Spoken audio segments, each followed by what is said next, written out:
Quero saudar os irmãos com a paz do Senhor. É uma satisfação muito grande estar novamente com vocês para estudar a Escola Bíblica Dominical. Eu sou o evangelista Fernando Rodrigues e estamos aqui para mais uma lição da Escola Bíblica Dominical. Hoje a nossa Escola Bíblica Dominical, ela está posta na lição número 7, que vai tratar sobre o tema Eu sou a ressurreição e a vida. O texto áureo desta lição está baseado ali em João 11, 25, que diz: Disse-lhe Jesus, eu sou a ressurreição e a vida. Quem crê em mim, ainda que esteja morto, viverá. A nossa verdade prática, meus queridos, ela se baseia que o Senhor Jesus Cristo é a ressurreição e a vida, e por essa razão temos a garantia de que teremos um corpo glorioso como o dele. É uma verdade maravilhosa e uma esperança grandiosa para nós, a Igreja de Cristo. Meus queridos, é importante pensarmos que nessa lição nós vamos tratar do milagre da ressurreição do Lázaro, o amigo íntimo de Jesus, e esse milagre da ressurreição é uma prova do poder de Jesus sobre a morte e sobre a sua validação divina, como ele é controlador daquilo que é a vida e que é a morte. Logo, Jesus é a ressurreição e a vida.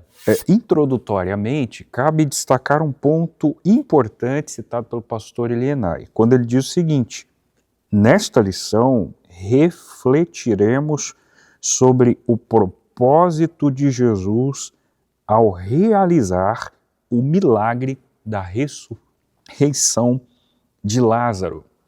O primeiro tópico, por sua vez, fala sobre o propósito de Jesus.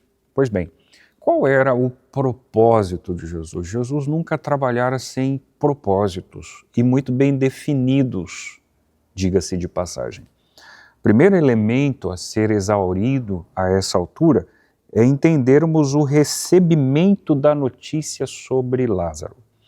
A Bíblia vai dizer, isso contextualmente, que o ministério de Jesus trouxera consigo momentos em que outras figuras foram ressuscitadas, como o filho da viúva de Naim, citado no texto de Lucas 7, e a filha de Jairo, Talita, no capítulo 5, verso 22 do Evangelho, conforme registra Marcos.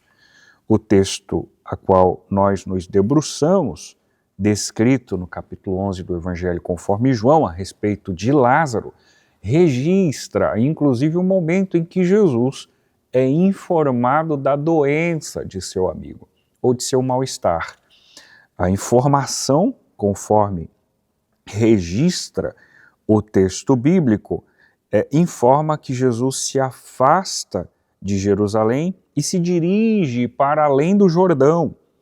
E quando é informado, então, da questão, ele estava a leste do Jordão, o que levaria, embora existam contestações nesse sentido por alguns teóricos, tempo, seja ele curto ou médio prazo, para que ele então chegasse definitivamente em Betânia, a terra onde Lázaro residia. De maneira que Jesus levou 4 dias para chegar lá. O item 2 do tópico inicial a propósito apresenta o desapontamento das irmãs, as senhoras Maria e Marta. Um desapontamento humano. O senhor que me ouve e a senhora também, no lugar dessas mulheres, possivelmente se sentiriam desapontados quando então tivessem a expectativa de que um amigo muito próximo estivesse num momento tão delicado como esse, de uma maneira mais emergencial, o que não aconteceu. E por isso, do desapontamento. É só observar o verso 3 ou o próprio verso 5 do capítulo 11 e perceberemos que a expectativa era que Jesus chegasse rapidamente na aldeia de Betânia, o que não aconteceu. Agora, se você se debruçar no item 3, você vai perceber que o pastor Elienay Cabral cita um subtítulo preponderante, o tempo divino. E eu não posso encerrar a minha participação nesse primeiro momento sem deixar claro aos meus irmãos que o tempo de Deus é um tempo diferente dos tempos humanos. É sabido isso pelos meus irmãos. A forma, o modo como Deus opera e trabalha difere da maneira como o ser humano articula, imagina, arquiteta, engenha. É muito oposta às duas linhas. A forma como Deus pensa, planeja, arquiteta, difere literalmente da forma como o homem pensa a seu respeito. De maneira que Jesus não tardou, muito embora do ponto de vista humano isso tenha acontecido, o Senhor Jesus chegou na hora certa. E lá, depois de Lázaro estar falecido e sepultado, o Senhor Jesus pede para que removam a pedra e chama Lázaro para fora. O Senhor Jesus é aquele que age em mim, em ti, em nós, na hora certa, seja em qual esfera for. Acredite que o tempo de Deus não é o nosso. Vamos para o nosso tópico número 2. O objetivo, revisitando ele, é analisar de que forma o diálogo entre Jesus e Marta reforçou e solidificou a fé da irmã Maria, a sua própria irmã, né? O encontro de Marta com Jesus, né, marca ali um termo de atenção muito grande, porque existe uma emoção do irmão Lázaro que estava morto. Nesse tópico, ele nos traz a reflexão de viver a promessa do Senhor Jesus. Jesus mostra que, independente das circunstâncias mais terríveis, como a morte, ser um grande desafio dentro da humanidade, Jesus tem o poder sobre a vida e sobre a morte. Então essa reflexão é muito importante, porque além daquilo que são as coisas deste mundo, desta vida, Jesus está falando também das questões espirituais transcendentes, aquelas que perpassam a vida normal. 2. Olha só, quando Lázaro ressuscitará? Essa foi a pergunta, né, da irmã. Bom, para ilustrar essa verdade, Jesus declara: eu sou a ressurreição e a vida. Está ali inscrito, né, na nossa leitura, no versículo 25. Enquanto Marta apresentava e acreditava na doutrina judaica que os corpos ressuscitariam no último dia, o Senhor revelou que ele era transcendente, que a doutrina da ressurreição estava apoiada nele, ou seja, na sua própria pessoa. Ele mostra para Marta que, além das convenções religiosas da época, dos costumes, daquilo que era ensinado, Jesus podia ressuscitar e fez isso com Lázaro. Pois bem, queridos, o tópico 3 da aula de hoje fala sobre a doutrina bíblica da ressurreição do corpo.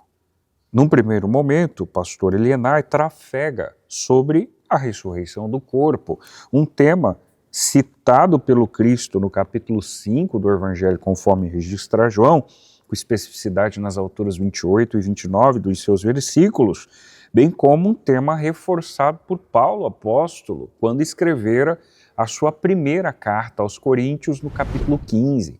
Esses dois textos, embora existam outros aqui e acolá, são fundamentalmente importantes para estruturar o pensamento neotestamentário a respeito da ressurreição do corpo, de maneira que o próprio Senhor Jesus dissera que os mortos, ou por que não dizer os salvos, não experimentarão mais a morte. E é óbvio que Cristo, a essa altura, não se referia com especificidade à morte física, porque essa é elementar, quer queira ou não, quer seja sadio o senhor, a senhora, eu, não ou não, em algum momento ela nos tomará, não é? Em algum momento ela acontecerá. Cristo não voltando, cedo ou tarde, a morte nos apanha. Mas não é sobre essa que Jesus se refere. Jesus está falando de uma morte espiritual, e essa não acontecerá. De maneira que no item 2, o autor, pastor Elienay, fala sobre a morte, ou da morte, para a vida. E é nessa compreensão que o Senhor Jesus se utiliza de um outro expediente, na própria ressurreição de Lázaro, não é? Inclusive, quando você se debruça ao texto, na altura do verso 25, ele diz: ainda que esteja morto, viverá. De maneira que afere o pastor Elienay, para o crente, a morte não representa um fim sem esperança. Ou seja, se nós estivermos tão amarrados, tão aprisionados, tão presos a essa vida, nós somos os sujeitos mais inconsequentes e ignorantes que vivem nessa esfera, porque a nossa vida não se limita a essa condição física. Pelo contrário, aqui é efêmero, é ligeiro, é passageiro. A vida literal, duradoura, longeva e sem fim, portanto eterna, é a vida eterna, me permita a redundância. Encerro com a declaração do item 3, uma viva esperança. E qual é essa? Ao ressuscitar Lázaro, o último item ou alegação do pastor Cabral é: ele, Cristo, evidencia concretamente que também, como tal, ressuscitará dentre os mortos aqueles que foram salvos. Esta é a nossa viva esperança. Ou seja, você que já não tem mais a mamãe, o papai, o esposo, a esposa, um filho, que se foi, mas servindo ao Senhor Jesus, acredite, nós iremos nos encontrar em uma outra dimensão, dentro do conceito transcendental, porque nós cremos que a Bíblia é a palavra de Deus, e ela, o sendo, garante a nossa eternidade. Que Deus nos guarde, que Deus vos guarde, que sejamos amparados pela sua boa mão até que esse advento ocorra e estejamos para sempre com o Senhor. Bom, vamos concluir essa lição e a conclusão é bem explícita, né? O milagre realizado na ressurreição de Lázaro ilustra uma verdade muito ampla e profunda, ou seja, haverá um tempo que todos vão morrer e todos deverão se apresentar diante de Deus, né? Neste tempo, Cristo ressuscitará e nós teremos um corpo glorioso, conforme a promessa que Ele nos fez, que havia muitas moradas para nós. Então, desta forma, nós teremos este corpo hoje corruptível, transformado em incorruptibilidade, ou seja, regenerado, transformado para viver com Cristo.